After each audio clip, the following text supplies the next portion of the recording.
என்ன சிஎஸ்கே புள்ளிப்பட்டியல 8வது இடத்துல இருக்கு. தொடர்ச்சியா தோல்வியை மட்டுமே பார்த்துட்டு வராங்க.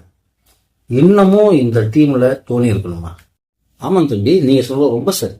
ஆனா இதே அங்குல்ஸ் அணி கப்பு ஜெயிக்கும் போது நமக்கெல்லாம் இழிச்சுதா? ஒரு வீரர் ஒரே மாதிரி எல்லா நாளும் விளையாட்டு எதிர்பார்க்க முடியும்?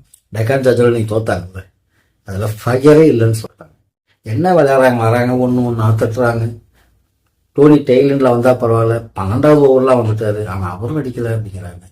ஸோ வயசான அவரு ஒதுங்கிட்டு புதியவங்களுக்கு இடம் கொடுக்கறதான முறை. தோனியே ரிட்டையர்மெண்ட் அறிவிக்கத்தான் போறாரு. ஆனா அவர் சிறந்த வீரர்களை ஏதாவது மாற்று கருத்துக்குள்ள இருக்கா? எத்தனை மேட்ச் வின் பண்ணி கொடுத்துருக்காரு. இப்போ விளையாடுறது ஏதாவது குறைகள் இருக்கா? 12வது ஓவர்ல வந்து அடிக்கலங்கிறீங்க. 12வது ஓவர் வந்து அவர் வேலையை அவர் கரெக்டாக தானே பார்த்தாரு. அதே நேரத்தில் எதிராக விளையாடின டெக்கான் சார்ஜஸ் நல்லா விளையாண்டாங்கிறது நம்ம எடுத்து. அவங்களுடைய பவுலிங், அவங்களுடைய ஃபீல்டிங் எல்லாம் கட்டுக்கோப்பாக இருந்தது.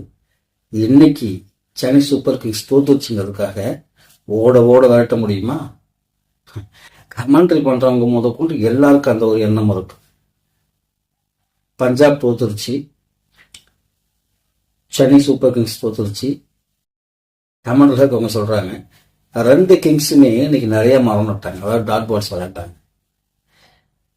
விளையாட்டு ஒரே மாதிரியே இருக்கிறதுக்கு அது என்ன பிக்சிங் பண்ணி விளையாடுற? அப் அண்ட் டவுன்ஸ் இருக்கத்தான் செய்யும். என்னைக்குமே விளையாட்டா பார்ப்போம். நம்ம எப்பவுமே சென்னை சூப்பர் கிங்ஸ்க்கு ஆதரவு கொடுப்போம். ஆமாண்ணே, இன்னும் மீதம் இருக்கிற மேட்சுமே பார்ப்போம். யார் ஜெயிக்கிறாங்கிறது தெரியும். நம்மளுடைய ஆதரவு வேலைக்கும் தோனிக்கு உண்டு, சென்னை சூப்பர் கிங்ஸ்க்கும் உண்டு. எப்படி ஜெயிக்கும் போது நம்ம இந்த டீமை கொண்டாடணுமோ, தோக்கும்போது அப்படிதான் கொண்டாடணும். விளையாட்டுல வெற்றி தோல்வி சகஜம்தான், அதில் எந்த மாற்று கருத்துமே இல்லை. உங்க கருத்துக்கு நான் உடன்படுறேன். நீங்களும் என்ன சிஎஸ்கே புள்ளிப்பட்டியல 8வது இடத்துல இருக்கு. தொடர்ச்சியா தோல்வியை மட்டுமே பார்த்துட்டு வராங்க. இன்னமும் இந்த டீம்ல தோனி இருக்கணுமா? ஆமாம் தம்பி, நீங்க சொல்றது ரொம்ப சரி.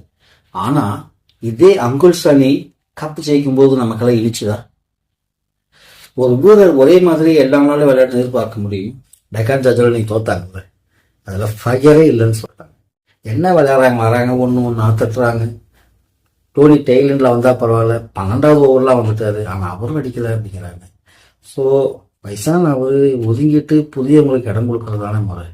தோனியே ரிட்டையர்மெண்ட் அறிவிக்கத்தான் போறாரு. ஆனா அவர் சிறந்த வீரர்களை ஏதாவது மாற்று கருத்துக்குள்ள இருக்கா? எத்தனை